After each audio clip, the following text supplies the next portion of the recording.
¡Champañá! Por consiguiente tenemos a los jurados, a Boy a la cabezona, por favor. A la cabezona.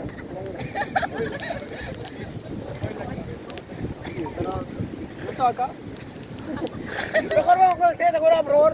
Acá con Pietro Manujano. Bueno, yo espero que sea una noche interesante, que pueda haber nuevos participantes y bueno, el jurado es muy exigente, así que esperemos lo mejor de ellos. Gracias. Ya bueno, acá con la más dulce, la que me llega. ¡Valeria Campos! Bendiciones para todos, chicos. Bueno, por consiguiente, vamos a presentar a los jurados, al participante, ¿sí? Vamos a pasar participante. Ya van a pensar, ya van a ver qué cosa es. Ya, participante, por favor.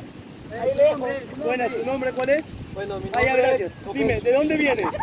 Bueno, yo vengo de Buenos Aires, de un vecindario muy pobre, pues mi casa es solo un cuadradito. Sigue, papi, sigue, así es. Ok, bueno, solo me alcanza un cuadradito para... Es que tu historia es muy triste. Sigue, papi, sigue. ¿Sabes? Mejor dinos quién eres y cántanos. Ok. Yo soy. ¡La perra!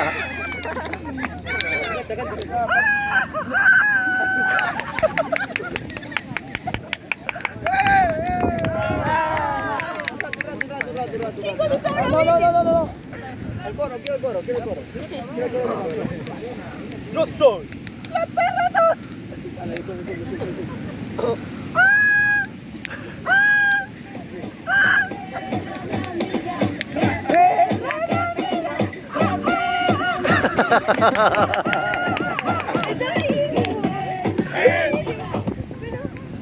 No me gusta.